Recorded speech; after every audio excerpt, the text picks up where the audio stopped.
Hey everybody, welcome to the Chris Cantore Show here, and it's great to be with you today. Very excited about today's episode because I'm sitting with someone I've wanted to talk to for quite some time. Been following him on Instagram, but his dad and his work, that's a whole nother story that we're going to talk about here today. But first, let me introduce you to Miguel Ruiz Jr. It's so great to talk to you here today. Chris, thank you so much for having me on your program. It's awesome. Thank you. Thanks for having me in your house. You got a beautiful house. Right now we're in a heat wave in San Diego, so I just got done basically doing a little hot yoga session in your driveway. There you go. Getting all the gear in here. But as I mentioned, I've wanted to talk to you for a while. And let's start, actually, I wanted to jump in and talk about your dad and the 4 agreements. But before we get to that, I'd like to learn more about you and your history in San Diego.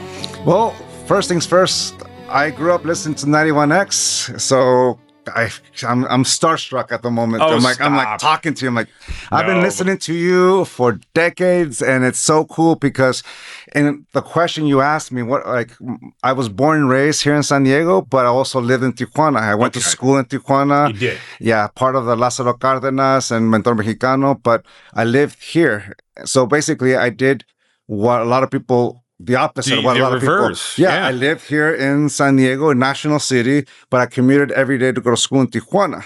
And what was the reason for that? My father, in particular, wanted me to go to school. I would have gone to Sweetwater High School, and my father, in the 1990s and early 80s, was like a little concerned about that. So we went to... Thought it was safer to send you to Mexico. Send me to Mexico, yeah. Times have changed. Times have quite a bit changed.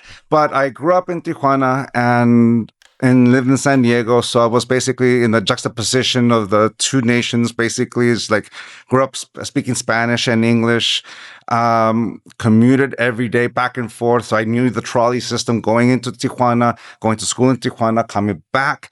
And then my senior year of high school, I went to Bonita Vista High School, and I finished my high school there. And then I went to UC San Diego, and I majored in visual arts. So growing up for me, I just grew up basically everywhere up and down this coast. Locked in your car, doing the commute back and forth with 91X on your radio. Exactly. And 91X was basically the place where I learned my music. You know, it's you had 91X and 120 minutes in K-Rock, 91X, 120 minutes. And some of the other MTV specialty programming as well. And I still remember the time when The Cure did the whole mixed up, and then 91X and K-Rock were doing that thing way back in 1990, and it was just like glued and recording everything. So for me, that's a huge thing. People who aren't from here, they really don't know how profound the connection was between Mexico and San Diego with that radio station. Because the signal in Mexico, so you felt like being Mexicans, you had ownership in the station, which is why for me, which you did, you owned the signal, you know, it was a private owner, and we would have to pay to actually rent the signal and broadcast, and we would have to air the Mexican national anthem. I remember that. Turismos, all of it. But it was crazy because that's what actually I thought was most special, not only about San Diego, but the radio station, was the connection and how deep it was. It was. With Mexico. Yes. I was crossing the border going to the clubs, and people treated us like we were rock stars down there. Oh, man, we knew everything about you guys. Steve West was like, people would bow at Steve's feet. Yeah, it was crazy. You and Robin Roth, and like it was just fantastic. You know, like for me, I'm on a Mexican radio. Just for me, like that was like the anthem for me. The anthem, and we owned it, and we loved it, and that's why we were always, a left-leaning station, because we actually, were really deep in not only the San Diego community, but had to pay tremendous respect to our Mexican roots. We wouldn't have a radio station if it wasn't for Mexico. Yeah, exactly. So for me, it's like my first home was in Barrio Logan. Like when I was born in Chula Vista, my very, very first home, like where a coffee shop is called Por Vida is now today, behind it, that was my first home. Wow. So my family's tied to Barrio Logan. I have ties to Tijuana, and Chula Vista is my hometown. I grew up in National City. I went to school in Bonita Vista. I went to UCSD. I lived in North County. The real San Diego, south of the E. Yeah, south of the E. For me, it's just not the whitewash version that I put out in my video. All the beach clips, and I'm on a snowboard at Mission Beach. But that clip that you shared just a couple of days ago was like, I have friends sending it to me, and I'm like, guess what? I'm going to talk to him in a few hilarious. days. That was just so cool. That's too funny. My favorite memory back in that day was no question going to Iguanas. Yes. Seeing shows at Iguanas. Nothing to this day has ever compared to seeing a show at Iguanas. No. Like, it can't be duplicated. No, it's you had Nirvana back in the day, Public Image Limited, Nirvana, and all the bands that just came through. Rage Against the Machine. One of the best shows I've ever seen in my life was at Iguanas. And what do you think it was about that venue? Because I have my take, but I'd rather hear it from you, or I'll share after you. The thing about that venue is that if you've ever gone to concerts in Tijuana, it's just nuts. It's crazy. It's absolutely crazy. I'm talking about back in the 80s and 90s. It's just nuts. It was fun and it was chaotic, but it was at the same time fun. Like controlled chaos. Exactly. But there was a level of danger that added to the experience made the show, in my opinion, elevated the show. Exactly. And because of that, there's certain things that you could do that you couldn't do in the States, that over there you could. Yep. And because it's so loosey-goosey type of thing, let's just put it that way, it goes... there's a certain level of fun and at the same time taking care of one another. Correct. So like if you go to a pit, like I'm thinking Body Count, that pit was nuts and crazy, but at the end, everyone was looking out. If you fell, get picked up. Yep. So I think if someone dropped from the third tier balcony onto the floor, you made sure you caught the person. Yeah, exactly. And then sent them on their way. And then you have the difference because you also have to contrast it to Revolucion, like all the nightclubs in Revolucion that cater to the military and all the under 21 people who come to the dancing. Exactly. So you had that contrast, but Iguanas was kind of like the subculture because even in Tijuana, that subculture was still like not acceptable. It wasn't the norm. And for like a lot of my friends, like we speak Spanglish because of 91X. That's amazing. That's absolutely amazing. Getting back to your story here, what brought your dad initially to San Diego? And how many siblings? You have a brother and a sister, is that right? I have two brothers. Two brothers. My brother Leo and my brother Jose. So Jose, he's 3 years younger than me. And my brother Leo, he's 10 years younger than me. So, oh, wow. So there's a bit difference. And what brought my father here was my grandmother, Mazarita. You know, the family lore, and it's basically my great-grandfather, my grandmother's father. He was part of a military orchestra in Mexico. So when President Lázaro Cárdenas, back in the 1940s, came to Tijuana, and it says like there's not enough Mexican culture here. It's all geared towards American tourists, you know, especially because of the casinos and everything like that. So he put in an order to bring in an orchestra to play traditional Mexican music in Tijuana. Right. And Rosarito. Luckily, and this is the 1940s. 1940s. And crazy. Luckily for me, the band leader is my great-grandfather, Don Leonardo. And Don Leonardo Macías. And his family. So in Mexico, when the head of the family moves, along with the matriarch, the whole family moves. Correct. So my grandma and my whole family moved here. Like my father was born in Guadalajara, but because of that, he grew up in Tijuana. Gotcha. So for him, like he considers himself more Tijuanense. And he was a doctor, correct? He was a doctor, yes. In Tijuana. In Tijuana. Okay. And my grandmother eventually crossed the border with my grandfather, and they opened up a little temple called Nueva Vida in Barrio Logan. And basically, they're the first ones to migrate to the States. My father was Mexican. And eventually, my father followed them, especially the moment where my father decided to no longer be a medical doctor. He basically felt like he was in a treadmill, always treating symptoms and never getting to the cause of it. So he decided to become an apprentice to my grandmother, who she herself was a faith healer. She was a curandera. Wow. And she was inducted into the San Diego Women's Hall of Fame in 2007, a year before her passing. In 2008, she was 98 at the time. So when you say faith healer, what does that mean? A faith healer, a curandera, is someone that basically heals with faith. You know, basically it's kind of like a psychic healer nowadays. So she would heal a lot of people and see a lot of people. She NBC 7, Channel 39 back then, did a news piece on her and basically showed how she was able to contribute to the community in Barrio Logan in the 70s and 80s. And she became pretty famous in her own way. So when my father came and he became an apprentice to my grandmother, she was already somewhat of a local celebrity in the spiritual ways, you know. But still, that's for him to give up his medical practice and go. That's heavy. Oh, I know. It took a huge gamble, but that's a big leap. But he decided to follow his heart from traditional medicine to a whole different path, spiritual path. And my father had his medical office in Tijuana, and also my uncles, like my uncle Luis, my uncle Carlos, my aunt Aida, my aunt Magda. They all still have practicing medicine in Tijuana. So there's a good generation of medical doctors in the family.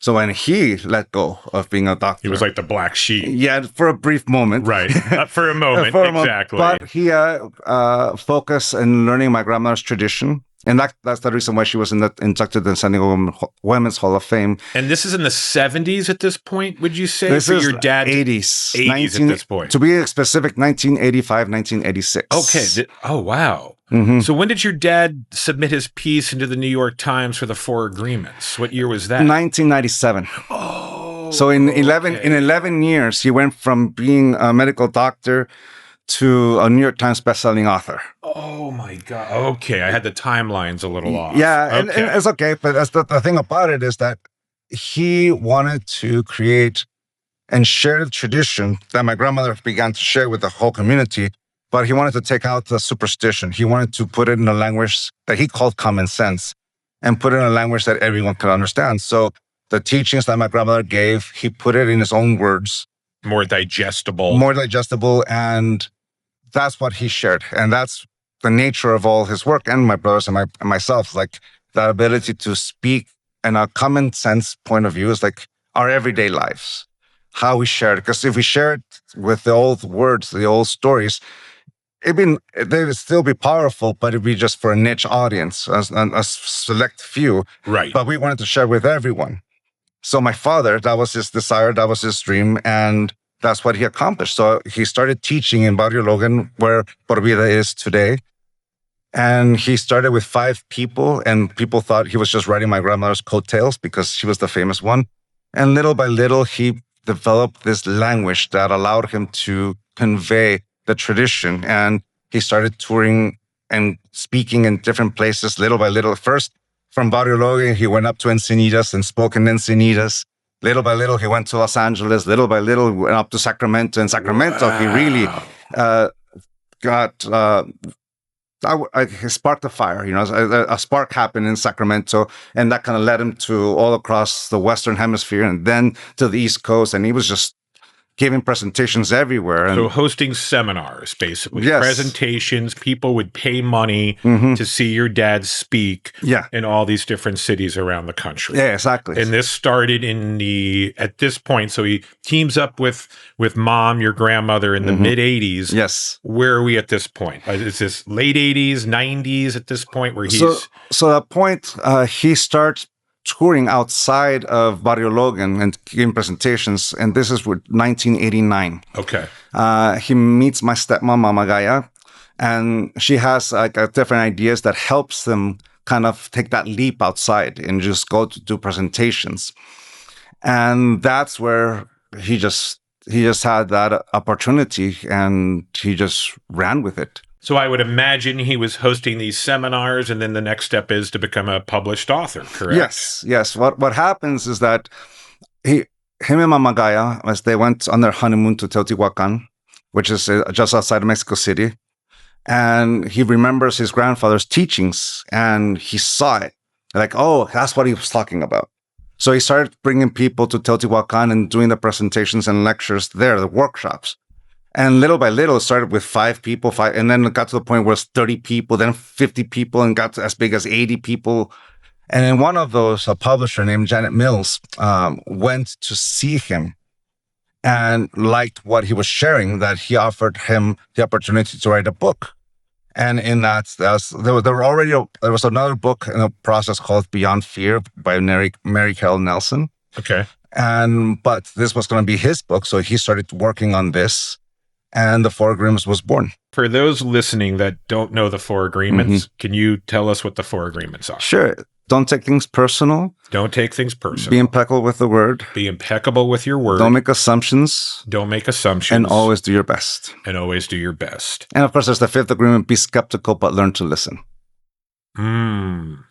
That was, I'm always working on that one. Yeah, I mean, yes, especially nowadays. All of them, but exactly. Yeah, especially nowadays. Especially nowadays. Okay. So how did this come to fruition? Where did it start where your dad was able to craft and put this together? Well, let's just say, okay, so I bought the book in 1997. My father gave me a book, but I wanted to buy my copy. So I bought my copy and I read the book. And around chapter 3, I put the book down because it was my dad telling me what to do all over again. You know, that's how I interpret it. I was like, oh, this is my dad telling me. I've been hearing this my whole life. Yes. And, you know, being a kid, like, it's still like, oh, this still, like, I'm getting reprimanded all over again. I just put this back down. And then I picked it up again back in my later 20s, like when I really started applying it. With that being said, like I grew up with it in the sense that the first time I heard them was during my initiation to the family tradition when I was 14 years old. You know, so it's like 7 stones. It's like those 5 agreements plus accepting death and accepting life. You know, it's the best way you conquer the fear of death is by conquering the fear of being alive. Enjoy it, engage it. So for me, that's basically when I was 14 years old, I hear it for the first time in the way it's phrased now.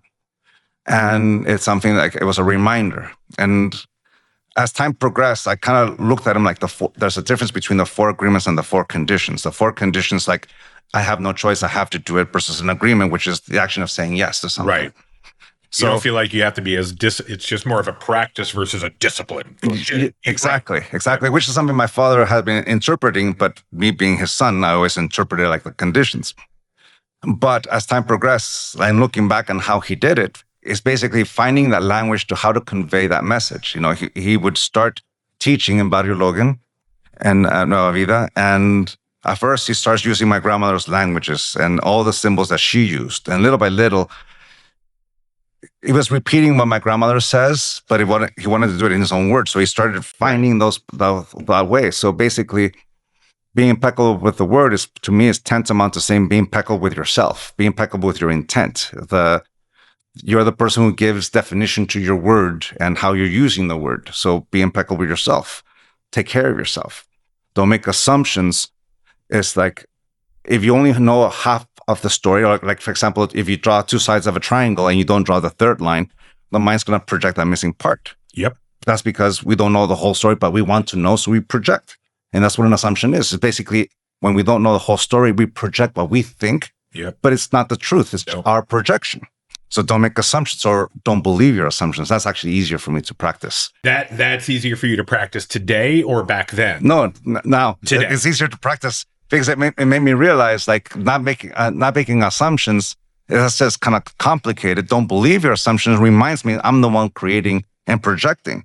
It's probably my biggest thing, I would say, in my life is this 2 things.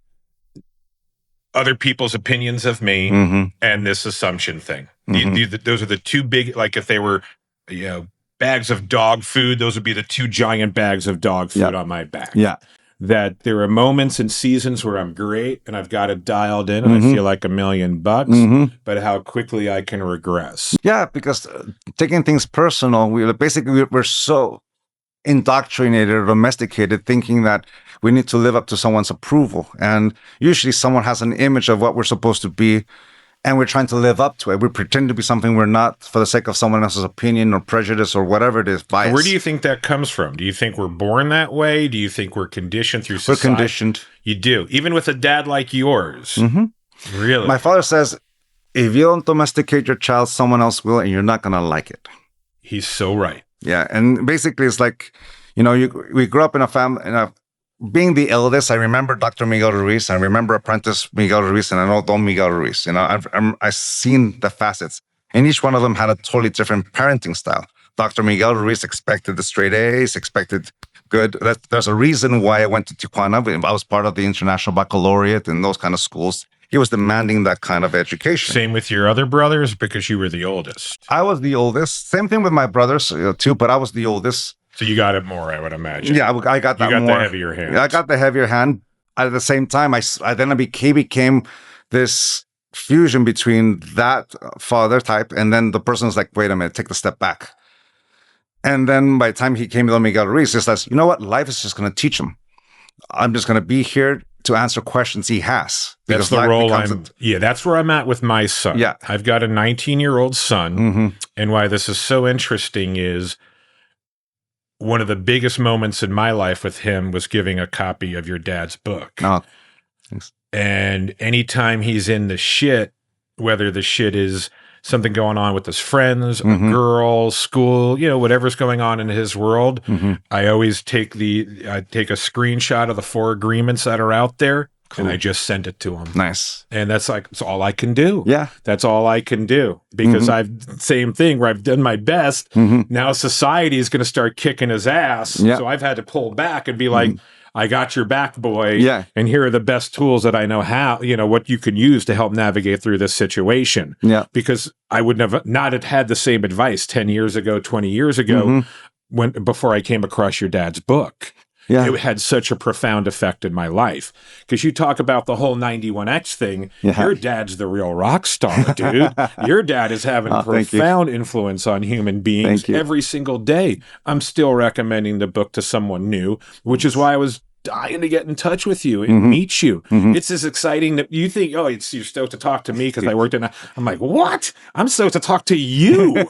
You got to flip the script, my friend. As flattered as I am. You're the one who introduced me to all the great music, I dude. Don't care. That music changed my world. But your dad introduced me to a new way of thinking that changed my world. Yeah, there you go. And that's the point that I'm making right now, because I agree. I do think it is part of society. I do think it's how we're brought up in the world that we enter. My dad, I was the firstborn Italian father, very heavy-handed. I'd never be good enough. I wish I had the 4 agreements in my back pocket. Yeah. And that's why to this day, I have flipped even the script in my own home where it's like, okay, I just want to be there as a resource for my son because I know how much the real world is going to kick his ass. Yeah. And I don't want to I don't want to add to it. He's going to get enough ass kicking. Yeah. I don't want to add to his ass kicking. You know what I've learned, especially as a father of a 20-year-old and an 18-year-old, my son has autism, and is that the way to deal with anxiety, what's going to happen to our kids, is to teach them how to survive without us. And when I realized that, it's like basically up until a certain point in their developmental life, we're responsible for their well-being, we're responsible for their education, but there comes a point sometime in their pre-pubescent years, the preteens, where they start shifting a little bit and the job changes. And the thing is, like, if you don't realize that the job changed, this is where a lot of difficulties happen, because we're still trying to make them live up to our expectations. We want them to fit. We want them to do this thing. But it changes because in order to raise an adult, we got to be able to give them the opportunity for them to experience their own consequences. Yep. So the anxiety, what's going to happen to our kids is the cure, to that anxiety is teach them how to survive without us. And that's when the job changes. All of a sudden, it's like teaching them how to trust themselves to make choices. Yep. How to trust themselves to be self-sufficient. And all of a sudden, the whole power dynamic that we normally have, because most of that power dynamic happens because we're trying to still make them fit this mold and this kind of thing. And it comes to a point like, no, they're going to make their own expectation. They're going to live their own life. Bingo. Trust them to make their own decisions, because the thing about domestication or conditioning or indoctrination is that they don't trust themselves to make a choice. Because what are they going to say about this? What are they going to judge about this? And we're always worried about the judgment that's going to happen from our choices. Yep. But if you trust in yourself to make choices, and you trust yourself to experience the consequences of your own choices, that makes a whole difference. Like Uncle Ben or Aunt May, whichever movie you see, with great power comes great responsibility. If you want personal freedom, that comes with a territory of trust yourself and have respect for yourself to experience your own consequence. what kind of consequence do you want to experience? Like, what is the juice worth the squeeze? Is the consequence worth the effort? This is so heavy. I learned it the hard way myself, but that's the thing. Same. Like, that's why I'm saying this is so heavy. Yeah. Because life had to teach me this. Yeah. And then your dad's book and your teachings have been helps me navigate through once you have the experience. I had to have the experiences. And that's the thing. Life is the teacher. Life happens, and we get up and we stand up. And standing up, we learn who we are. You know, we gain confidence for ourselves. Hey, I'm still alive. Yeah. What else can I do? Because if we're trying to constantly try to live up to an expectation, trying to live up to someone's judgment, then we're always castigating ourselves, judging ourselves for something we didn't accomplish, and judging ourselves for not being something we never were. So at what point, though, would you say in your life did you have to really start implementing and embracing the 4 agreements? Even though you'd had they've been preached to you since you were a child, but you had to have life experiences where you had to apply them. Can you share some examples? Sure. Well, for me, the moment it really happened is like, I lost someone I love very much. A relationship ended.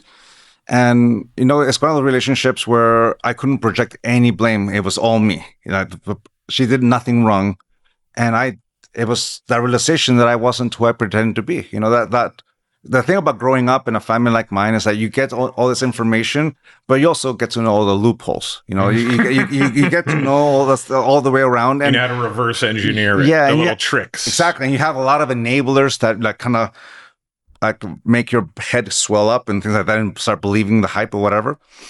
And then, also coupled with like the best way to get over a relationship is to get into a new relationship. That's like, that's the advice when I was young from my friends and things like that. And it turns out that's just a terrible advice. Absolutely terrible advice. You need that time to heal. You gotta give that time. So when this moment happened, it's like a freight train of all this stuff that I never really took care of came crashing in. And that image of Don Miguel Ruiz Jr. that I had of myself came crashing down. And I picked up the book the way a lot of people do. It's like I wanted to heal. I was definitely on the heartbroken, and not just heartbroken because I lost someone I loved that I wanted to marry. I realized that my ego, my personal importance, my sense of my arrogance was so much that I needed to do some work. And I basically humble pie all over the place. And I started to actually do the work, and I picked up the book and I started from scratch. As if like, yes, I've been apprenticing for my family since I was 14. I'm 26, 27 years old. It's time to do the work. And I start from scratch, and I don't date anyone for some time and let that be okay. Be okay to be alone. Be okay to that being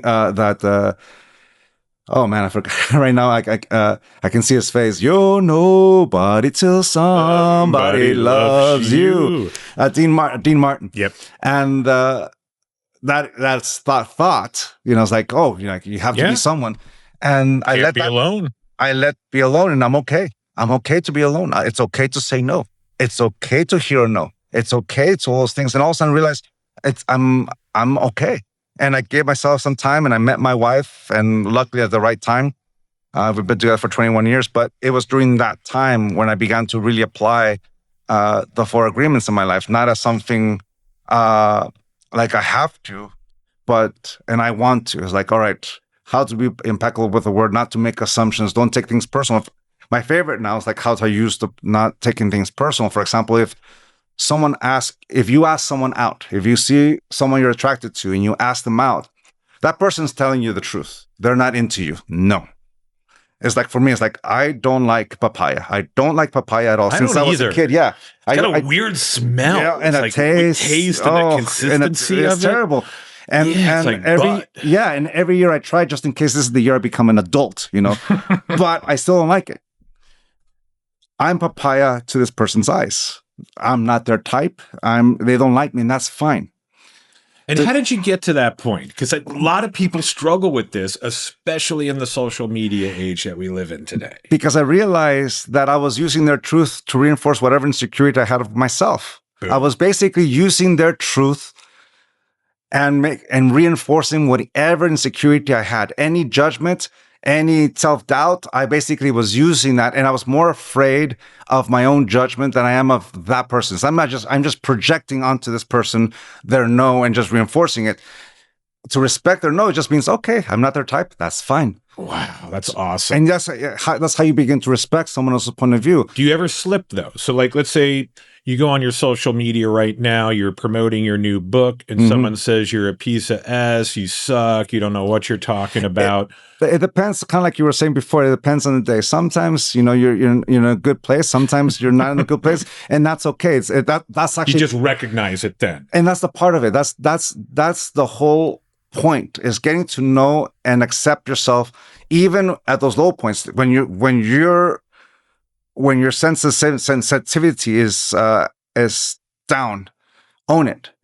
I'm feeling down right now. Don't pretend to be something we're not. Just own it. You're in that place. Okay, this is my truth at the moment. This is how I feel. As it's that moment where you realize it's like, all right.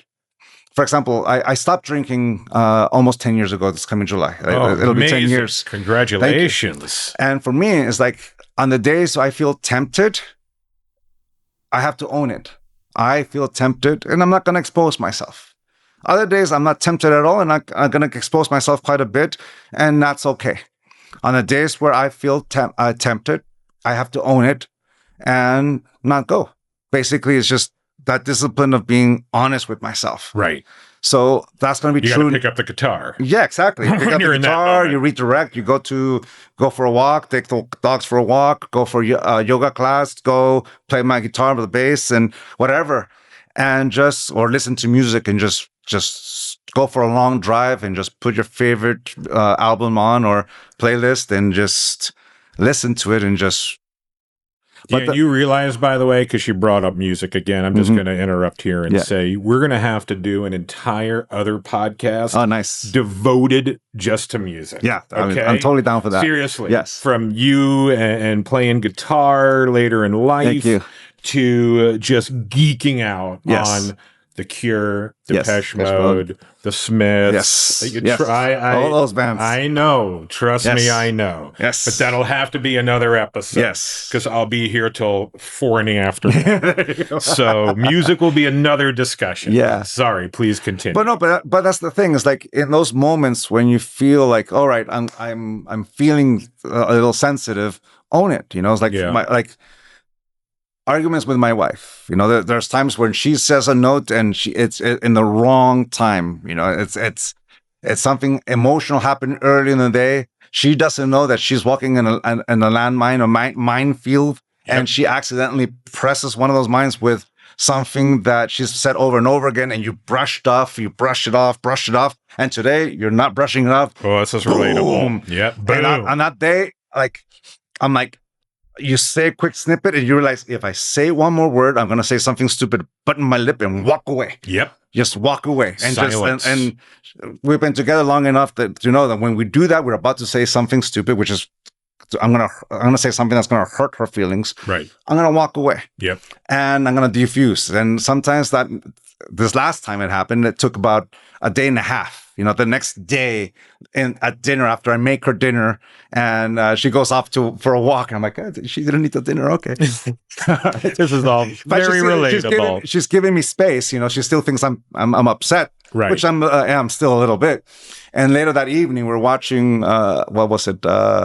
That one with Harrison Ford and Shrinkage. Shrinking, shrinking. Yes, that's something else. That's something else. But I'm watching it, and I'm like, it's like the thing that snaps. Like it snapped me out of it. I'm snapped out of the spell. I'm like, also my anger just goes out the way, and I'm like. And we start talking. Yep. And all of a sudden, okay, and I let her know everything like that. So in those moments, what was important there is just one, we already had the established communication of whenever I do that or whenever she does that, we got triggered and we're not going to say something. Give the other person space. Give the space. And the deal is when we're untriggered, when it's get diffused, then we engage and talk about it. If we force the matter at the moment, we're going to have a big blow up, and it would have been the hard way. Yeah, and it would have been a bad argument, a really bad one. Because when you're emotional, your defenses go up. And when your defenses go up, the first thing that happens, you're not going to listen. Nope. You just start projecting. Yeah, you start projecting, you start to win, and you go into those things that you know is going to hurt or whatever, and it's going to get you the win. Yep. In this situation, it's not worth it. But so the theme, and the theme here, though, is something that I've, where I envy you is that you picked up and I say that in a playful way, but you picked up the book at 25 and really started the practice. If I'm, and I'll always be honest, but if I'm really being my true authentic self right now, I didn't pick it up until probably and really starting practicing until my 50s. Yeah. Like within the last 5 to 6 years, where I'm like, okay, I have the knowledge. I'm not applying the knowledge. Yeah. I'm the problem. Yeah. I have to do the work. Yeah. Yeah. And it's not easy work. But that's the thing. It's like old patterns, old cycles, because we start ruminating. Yep. And we usually go into our old, they call it negative talk, but it's just that rumination of old insecurities, old issues, old wounds that have nothing to do with the situation at the moment. It's something that happened some time ago, and all of a sudden it comes back in the present and is infecting it. Bingo. And it's one of those things that getting to know yourself, because that boa that I was talking about with my wife, is things that have been building up for some time. And now that it's been here, okay, now we're talking about it. There's a certain communication that we're, for example, I'm going to use this one. I'll be honest. I've been trying to teach my wife how to speak Spanish since we've been together for 21 years. And I always lose her whenever I say, this word means this, but it could also mean this. It could also mean that. It could also, and that's the thing about Spanish. It's English. One word has so many things. It's English and at one point she gets so frustrated. She says, Miguel, pick one definition, stick with that. And eventually she goes, Miguel, you're my husband, not my teacher. All right. So in that same spirit, love, you're my wife, not my mother. No.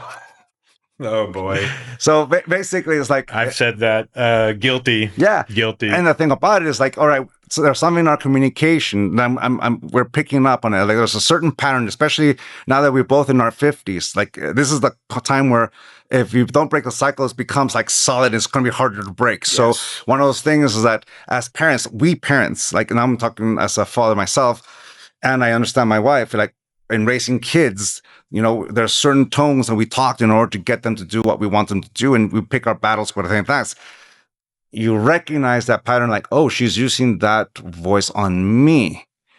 And especially if I bring up an idea and I'm like, wait, are you reprimanding me at the moment? Yep. And I'm like, there's that trigger. And I says, Susan, the main person that did that was my mother, and what did I do? I rebelled. Exactly. Do you want me to rebel? And the thing about it, I'll even take it one step further. I'll say, who wants to sleep with their mom? Yeah, and that's the thing. And the thing about it is that this conversation, had I said it a day ago, or no, 2 days ago, sorry, now it's been 2 days ago. Had I said it then, it would have been filled with poison and all this kind of stuff. Venom, exactly. You let the thing diffuse, and you're in a position where we're both open about it. We're both talking about it, and I introduce it. It's kind of like the whole concept of read the room. Yep. Read the person around it. If I say this over there, it's going to be explosive. I have said it a week ago, and she didn't know. It'd be even more explosive. What, you're calling me your mother? Time and place. That's what timing, I say. Time and place. You have to be timing. Yep. You have to pay attention. You have to listen.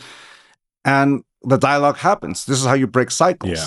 But in order to break that cycle, I have to break the cycle within me. Bingo. Because within me, if I let that emotional reaction happen, that communication never would have happened. And exactly. And also part of the cycle that you need, and let me rephrase that I need to break. I'm not putting this on you. There you go. That's the But and what resonated with me is, I think I'm being the good guy because I let that roll off my back. I let that roll off my back. I let that roll off my back. I'm the good guy because I let it roll off my back until I can't anymore. Yeah. And then I'm the bad guy. Yeah. But actually it was my fault. I shouldn't have let the first one roll off my back. Yeah. I should have acknowledged it, recognized it in that moment, and communicated it in a positive, soft way. Yeah. Or like you said, time and place. Yeah. And even as we speak, I just realized that I still made my same mistake I made when I was younger.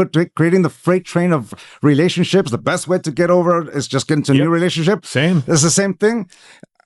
I created my freight train of all this stuff of saying, oh, it rolls off my back. No, I haven't. No, I just put it in another train and it's going to derail. Yeah. And your ego's telling you I'm such a good guy because I let it roll off my back. It's not true. No, it's not true at all. And that's the thing, owning it. That's the thing, because once we own it and we stop pretending, we acknowledge what they call the shadow self, that part of us that we don't like. We acknowledge that part exists. It's easier to do the work from that point of view because we're no longer denying it. We're no longer pretending to be something we're not. And when you say that shedding that former self or that skin that you speak of, I am curious, because this is your world, the whole year of the horse that we've entered, because I feel like I've shed like a snake that we just got out of the year of the snake. Yeah. Do you have any, or did you buy into that whole, or do you buy into that whole year of the horse and this new refound energy? Because I'm tapping into something now this year that I haven't been able to tap into in years. And I'm wondering if you have any spiritual thoughts to that. Well, it comes from the Chinese tradition and it's beautiful tradition. And I have to acknowledge, I'm going through a huge shift in my own personal, like I have a parent who needs my help a bit more. My mom needs my help a bit more. And how is your dad? I'm sorry about your mom. My dad is also doing okay. He's had his second heart transplant. Second. I knew he had a heart transplant. I've got a dear friend on the list. So knowing that he's doing okay, He's doing good. Assume. Yeah. Okay. Yeah, he was 69 when he got approved and 70 when that actually happened. So I'm just in that stage where I have parents who are going through stuff. We just took the keys from my mom, and she's no longer driving. And because she's no longer driving, she needs a little bit more help because part of her independence went away. But now we have to find that way. So it's just one of those things. It's part of that whole transition and going into our 50s, it's one of those things all right, now we have to navigate this part, and I'm still navigating my kids, my own life, I have my kids and have my own health to deal with. There's like a weird balancing act that if I let one of them take over completely, a lot of other things are going to fall apart. And so I had to relearn how to center myself, take care of myself, take care of my son, take care of my daughter, take care of my wife, take care of my mom, my dad, my brothers, and realize all of them can take care of themselves. I'm not there to rescue them. I'm there to spot them. Yeah. That's the role. I don't have to step in there and do everything for them. It's just like my kids. I learned that lesson with my kids. I'm going to have to learn that lesson with my parents. And that's crazy. That's crazy. I know. The people whom I always saw as independent and in control and in what's it called? My mom is the, the authority voice in my life. Now I'm slowly becoming that authoritative voice, and she's rebelling against me because I'm the one saying, no, Mom, you cannot drive. It's crazy. For me, the guilt trips are back. The Italian Catholic guilt trips are back. Yeah. Where I'm like, where did these? I haven't had these since I'm like 10. You're not coming up today. And I was just like, oh, I'd kill. And my wife sees it. My mom knows how to get me, so I could certainly relate to that. And they know everywhere. That's what I'm saying. She's pulling out bits from 50 years ago. Yeah. I'm like, come on, Mom. Funny, right now, my mom does have a doctor's appointment, and I have to ask my aunt or sister to I'm actually talking to Chris Cantore here. Oh, you're fine. Can you take her to her appointment? No problem.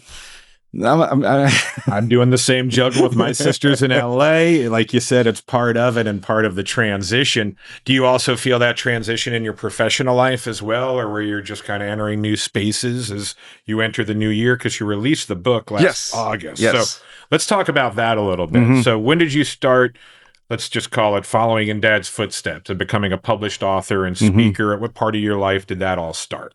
Well, for me, it's a family tradition to rebel against the tradition. Okay. From my grandmother, she rebelled against, because my great-grandfather, Don Leonardo, was himself a healer and a curandero. She rebelled against it, but then she became what she was. And then my father rebelled against it, being a medical doctor and all that, but then he became. And same thing with us. I wanted to just be part of the modern day world. I was working in the film industry in Los Angeles and things like that, and just wanted to go in that path. And then my father had a heart attack, and I wanted to help him out. I'm going through my own stuff and heartbreak with losing someone I loved very much. And at the same time, I'm finally applying it. So when I first started teaching, I was basically a cover band. I was covering the hits, the Four Agreements, Mastery of Love, and all of my father's teachings, my grandmother's teachings. But little by little, I started putting in my own experiences, my own aha moments, like what I learned from the breakup, what I learned from this moment, this other moment, this, and like just putting it in my own words. And little by little, when I first started teaching, I would teach in spurts, and by the end of the decade, I was talking 3 hours straight without stopping. I could keep going. And my friend Christy would help me with a manuscript. She started helping me edit because, you write with the heart, you edit with the mind. In the first manuscript you write, it's just terrible. Just let it go. Yeah, just throw it all up and just like, and then because the audience is you, so you write with the heart. You just let it all out. Then you edit with the mind because you're gonna edit.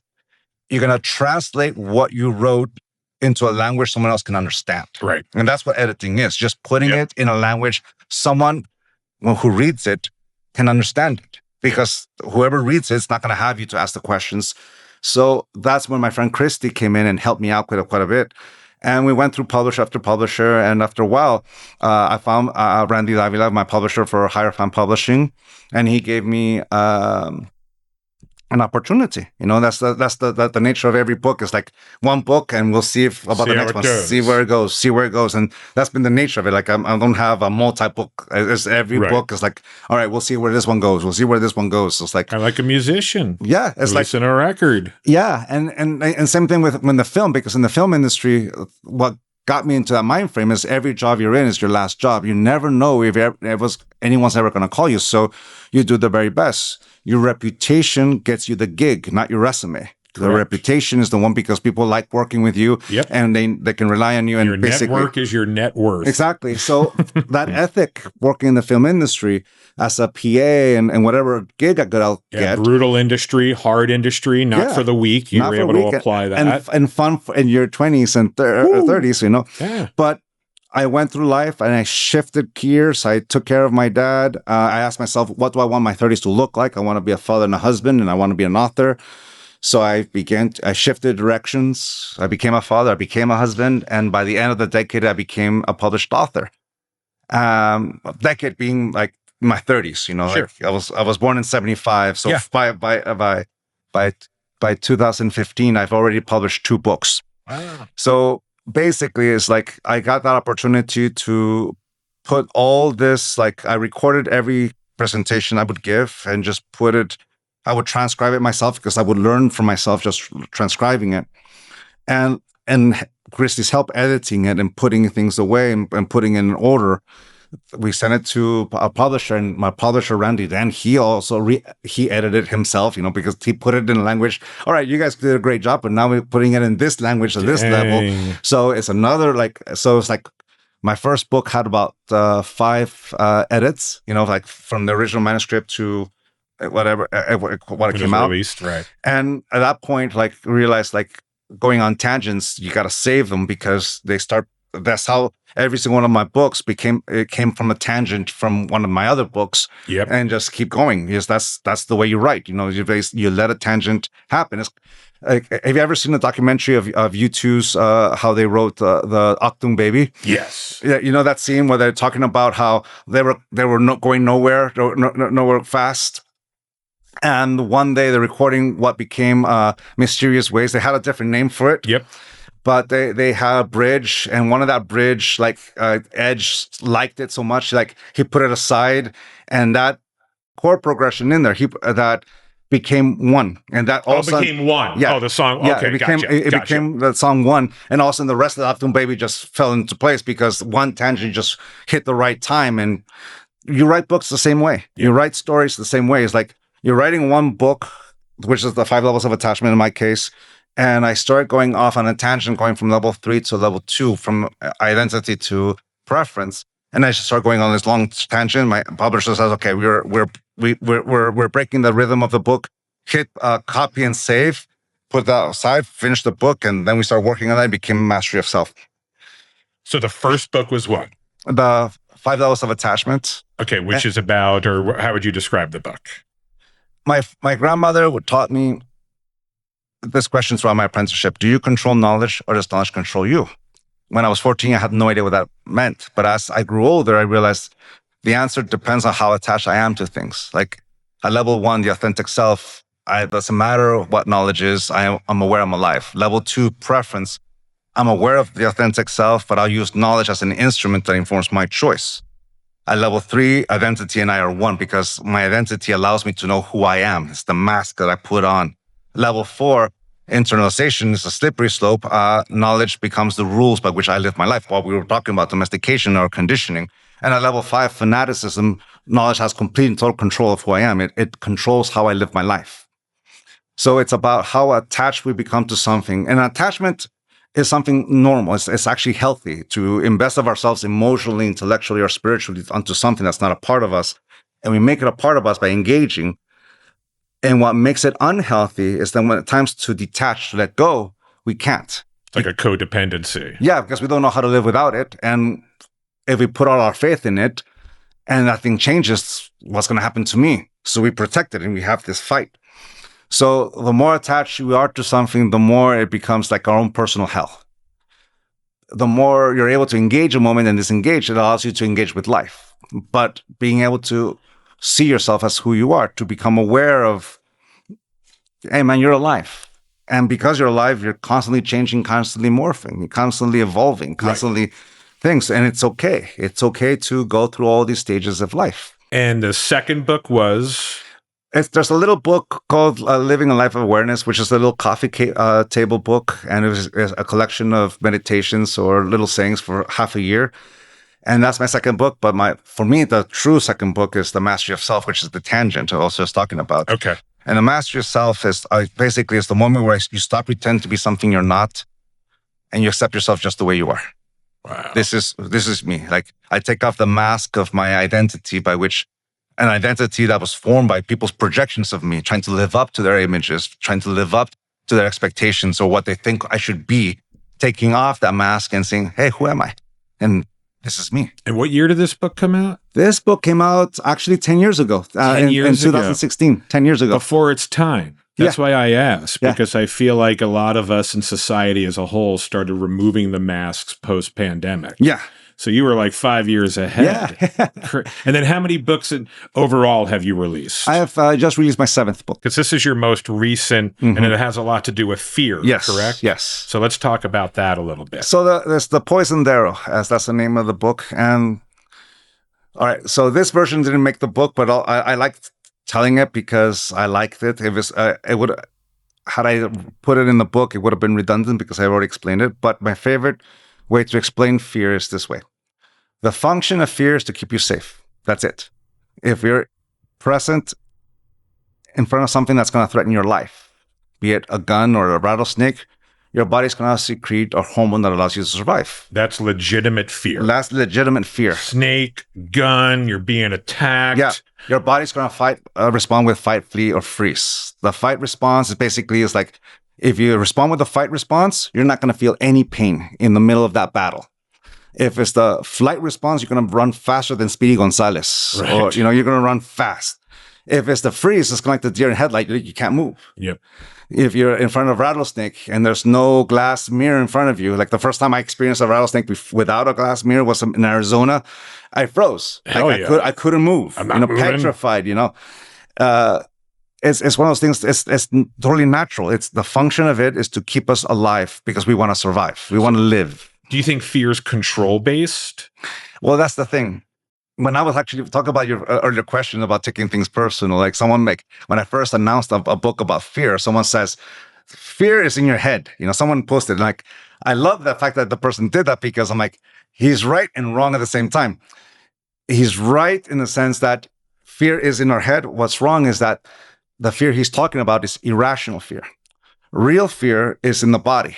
It's a response in real time to a threat and something that's going to impact our life. Irrational fear is different. That's in our head. And my favorite analogy, which is what I was talking about, is imagine going to a movie theater. And in a movie theater, you're going to see a horror movie. Like for me, a horror movie like Poltergeist or The Exorcist when I was young, those movies just scared the bejesus out of me. Same. Poltergeist especially. Yeah. I still haven't watched the scene where the guy pulls his face off in the bathroom. I would hide my eyes. I can't watch it. Can't watch it. The last movie that made me feel like that is the Blair Witch Project. The first time I saw it, the second time I was afraid of that. Right. But the first time, like, holy smoke! The whole week I felt that fear. Now here's the thing: it's just light being projected onto a screen with a great sound system. That's it. But the body, especially once immersed into the story, we can't tell. We will respond with fight, flee, or freeze. The fight response in the movie theater is to scream. When everyone screams, if it was a shrill or whatever, it's the same as like if you see the movie Braveheart and all of them are screaming, trying to get that adrenaline going. It's the fight response. The body is like getting ready for battle. It's like, that's the fight response. The flee is when you close your eyes, you put your fingers in your ears, and you start blah, blah, blah, blah, trying to like zone everything out. Away. Right. Exactly. The freeze is like also you petrify. You can't move. The popcorn fell because of the initial jolt, but you can't move. You're like, you can't even breathe. Yeah. Yep. That's real. The emotion is real, but what triggered it is not, because it's just light being projected onto a screen. Now, here's the thing. The mind is more powerful than any movie projector. The mind will project all the what ifs. My wife has this expression. I'm not sure if it's hers or not, but she says it, so I say it's hers. Anxiety is answering all the what ifs with the worst case scenario. That's what anxiety is. Yep. But mine is more powerful than any movie projector. We're going to answer all the what ifs in life, and we're going to answer it with the worst case scenario, and we're going to be afraid of it. And we're going to create a lot of anxiety in our life. And that's the difference between real fear and irrational fear. Irrational fear is in our mind. Real fear is in the body. So going back to the question, is it controlled? It depends, because once our body responds to it, like we can't really predict how we're going to respond to fear when it happens. Like when people train, like officers or firefighters, soldiers, all these people, athletes, musicians, they can't predict how they're going to answer in the moment of fear. Like, for example, in my life right now, recently, I was given a solo at a Guitar Center in La Mesa. It's the first time I had ever gotten a guitar solo. Hell yeah. I got a guitar solo for a crazy little thing called Love. And I'm practicing it and having the most difficult time. And I finally figured out how to do it. And by 2 days before, I could do it. I even posted. I'm like, hey, I got the solo. I got the solo. I do it live. And my fingers froze. You know, like just like, move, fingers, move. And my teacher says, that's the thing. Practice versus the life. The thing about it is, what was more important here is that don't feel bad about your fingers freezing. You did it in front of an audience and you're alive. Whatever fear you had, you just got dispelled. You know, I gave him my book, so he's just throwing it back at me. Yep. So, no, I'm nodding and going, yes, I could. This is so relatable to so many. So that's the thing, is that we have all this anxiety comes up, especially when we're doing something that brings fear. Like for me, singing in public or playing in front of an audience. Like this is like the second time I did it for I did it in December as my 50th birthday present.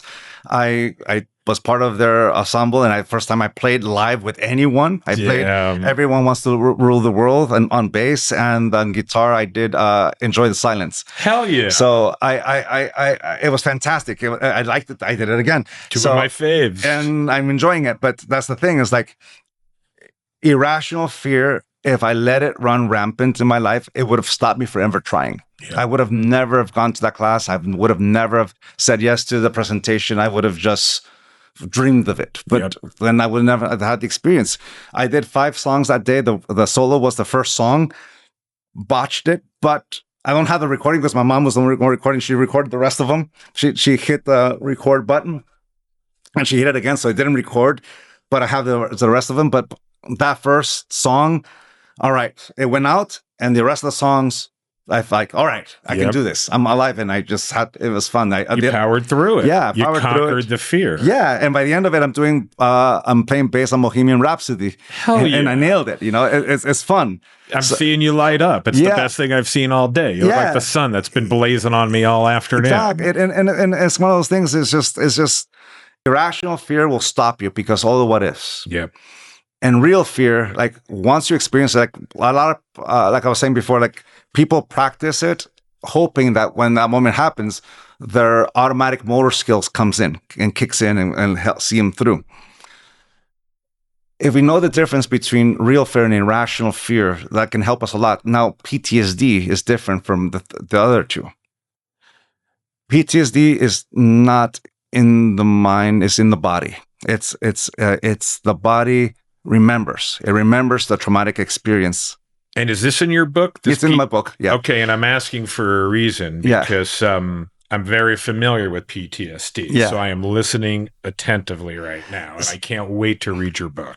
Thank you. So the way I found out is like, my son has autism, as we were talking about earlier today, before the interview or during this moment somewhere in the interview. Yeah. And one time there was my son went to a school in Lake Mary in Paola, Kansas, and he went there for 6 months because he was having great difficulty, not just controlling himself, but what's the word I'm like? Regulating. Yeah, he was having a hard time regulating. He was dysregulated, like it was just fight or flight constantly, which means he was super aggressive, biting, and all these kind of things. He goes off, and before that, like I had a concussion, and my son was only sleeping 3 or 4 hours a night of sleep. So it means I'm getting only 3 hours of sleep. So I'm not really recovering. Like I'm not giving my brain time to recover because I'm also on fight or flight for a while. So my brain injury continues and it's prolonged because I'm not sleeping. I'm not getting the 6 to 8 hours I'm supposed to get in order to get the brain to heal again. In that time, I had a cancer scare myself. Turned out to be something called monoclonal B-cell lymphocytosis, a prelude to something called CLL, chronic lymphatic leukemia. I don't have that. I don't have cancer. I had the precursor, which I just was we caught it super early, but my irrational fear was also kicking in. During that time, we're walking down Liberty Station in San Diego, and we have friends from out of town. My son's still in Kansas at the school. And he's doing good. I've already seen him twice, and he was doing fantastic. And he's coming home in 3 months. We're walking around Liberty Station. We're telling our friends, we normally can't bring our son here, because it's right underneath the flight path. And it's the sound. The sound is too much. And he can't handle it. The one time we took him, big meltdown, we had to leave right away. Shit. And it's what happened. So we're telling our friends that, and as no sooner that we finish telling the story, we hear the grunts of and like both me and my wife look at each other and like, oh, that sounds like Alejandro, our son. And sure enough, we turn a corner and there's an autistic young man on the floor with 2 adults handling. And my body kicks in, like that thing that allows me to engage kicks in. And I give because I carry a bag, I have all my glasses, my reading glasses, my all stuff. I carry it and I give it to my wife. And my wife says, what are you doing? They need my help. I need to go help them. Miguel, you don't have to do anything, but I'm not hearing. I'm just going straight. And I go to the 2 adults like, hey, my son has autism. I can help if you need help. Turns out there were 2 therapists that are leading a group of young autistic. It's like a field trip or exactly, something. Field trip for like men, like young men and women who are in the autism. They're not kids. They're in their late teens, early 20s. And they give me their card too. I'm like, okay. So I take a step back, but my mind's still like, all right, then we need my help. If I need my help, I need to go get ready. I go to the bathroom, wash my hands. And as I'm looking at myself in the mirror, I kept just saying to myself, Miguel, that's not your son. Miguel, that's not your son. And I'm like, no, my boy needs me. Miguel, that's not your son. But my boy needs me. And I start crying. I start literally crying in the Liberty Station at the bathroom there. And it's the moment I realize I have PTSD because I'm projecting that's my son. And it's not my son. Man, this is so heavy, Miguel. And I'm sitting there going like, and my body is just tense. Like my body is just like responding. It's like, Miguel, you're okay. You're okay. It's not your son. You don't have to. It's taken care of. And all this thing that's just as the water's running and I'm looking at myself in the mirror, I'm feeling it. And like, all right, turn off the water. And I walk and I go straight to where my wife and my friends are, which is not too far away from where the young man is and the caregivers. But I'm sitting there and I keep looking at them. But I took that step back. Just doing that was big. Eventually, someone comes with a little bag of ice and puts it in the young man's forehead. And the young man It comes down. The person has a backpack, so that's a great tactic because it means that the head was not hitting the ground. Right. So the backpack is like, oh, that's a good instrument to prevent the head from fully hitting the back of the head in the middle of a tantrum. That's totally good plan. The ice does the trick. The young man de-escalates, and they put the headphones on him, and all of a sudden the smile comes up, stands up as if nothing happened. Dang. He walks up, and I can see the other group of people outside waiting for him, like all the young men and women who are outside. And as they walk by, I say, hey, great job. I learned a lot from them. And I just congratulated them. I say, yeah, here's the card. I'm like, I got it. As they walk by, my wife and I look at each other and I start bawling. Like I felt it because my whole body just like tensed up. I went straight to that thing. Yep. And my body, as it diffused, it's like it was just. So the body remembers. Yes, that's the thing. That's different from. And then you probably went home, and where the story probably continues. Went home and fell asleep for 3 days. Yeah, it's one of those things. But you're just so wiped out, depleted of going through that experience. Exactly. All these months, all these years, like my son is not here, so I'm able to diffuse. I was able to like let that all out. But it's that moment where we realize like PTSD is different from irrational fear because with PTSD you might do all the therapies, all the work. But when it hits, it could be a sound, a bang, a smell, a certain voice, a certain grunt, or a certain whatever, a certain song, and the body goes into fight or flight because the body remembers. It's not a projection. It's that the body can't tell. It thinks it's no longer safe. And because it's no longer safe, it goes into fight or flight mode. And that's where like the therapies come in. Like that's where like the talking through it, it's like, he's not your son. That's not your son. And it's one of those things that you use examples like my daughter who has anxiety disorders, things like that. Whenever I start seeing her as the sibling of an autistic young man, she has coping mechanisms. As soon as I see her rub her hands, this is the grounding energy that she has that allows her to feel safe. And especially in moments where she is no longer feeling, feeling uncertain, whatever. Whenever I see that, okay, she's doing her thing and she's applying the tools that she learned how to find her safe space, but ground herself. It's like in those moments, we rely on the tools that we've learned, but we go to those tools because we have to do the work. In those moments, we recognize it. When an anxiety attack happens or a panic attack happens, irrationality goes out the window because we're fight or flight. All we have is what we've learned. Like look around, put your finger, find a spot and count to 10 and breathe into it. Name the things that you see around. These are all little tactics that allows you to little hacks. Yeah, hacks that allows you to come back to this present moment and not let the rumination spiral.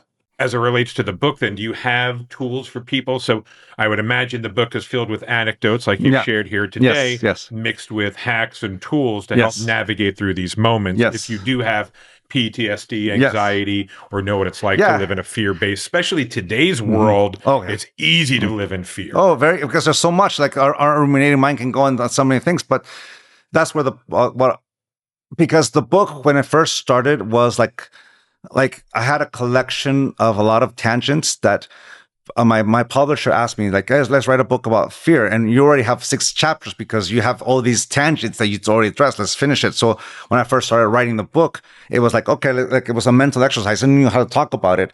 But as I'm writing the book, I'm going through life and it all became a trial by error, a trial by fire book. I'm going through like a cancer scare, my son's autism, all this stuff. I'm processing it and I'm showing. So the key part, if there's anything, is acknowledging I own it. And what we were talking about before, my fear is real. What triggered it may not be real. There's nothing to be ashamed about feeling fear. There's no need to feel guilty. There's no need for judgment. It's okay to feel fear. Fear is natural. It's okay. With that alone, just acknowledging I have fear allows me the opportunity to say, is it real fear or irrational fear? And in the case of PTSD, is even getting to a point where you can acknowledge it. I have PTSD because denial or not acknowledging it is the thing that stops us from healing it. Or being embarrassed by it. Or you don't want to be the weak link, or you don't want to be soft. You want whatever judgment people have, the projections that we've been talking about throughout the conversation, that gets to it. And my brother has like a saying, in the Toltec tradition, there's nothing to learn but to unlearn. All right, what should we unlearn? Anything that stops me from giving myself the permission to heal.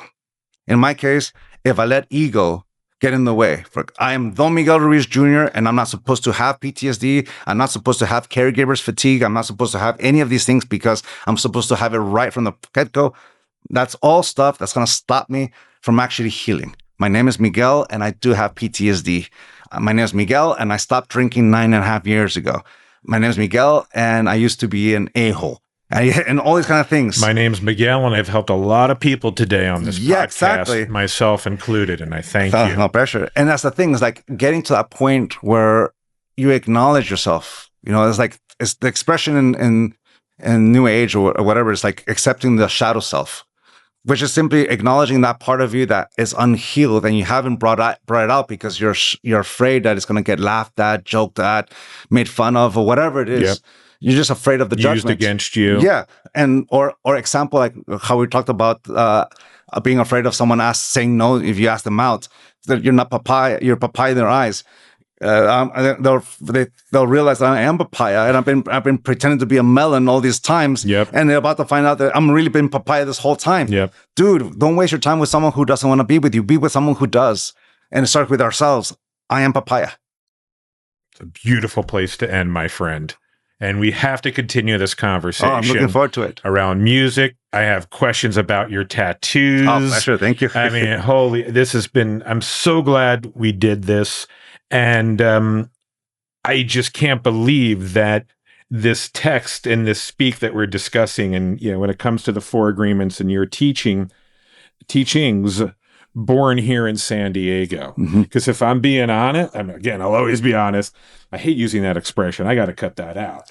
But in my world, I thought your dad's text came from like India. Like I had no idea it was from Mexico, SD born. And I can't even tell you how, like I said, I have passed that thing around like you wouldn't believe. Oh, thanks. And just knowing that I was born here in San Diego is just the best thing ever. Yep. And thank you for what you're doing. And I just don't even know what to say other than I look forward to continuing this dialogue. And I encourage everybody to take a deep dive on your work and your family's work, because it's important work, especially in the times that we live in today. Passionate, thank you. I'm proud to say that the 4 agreements, its home is the San Diego, Tijuana area. And these are the places where that book and all the teachings in regards to my father came from. Had no idea. And that's why this discussion is so beautiful. A pleasure. Thank you. Thanks, man. Thank you.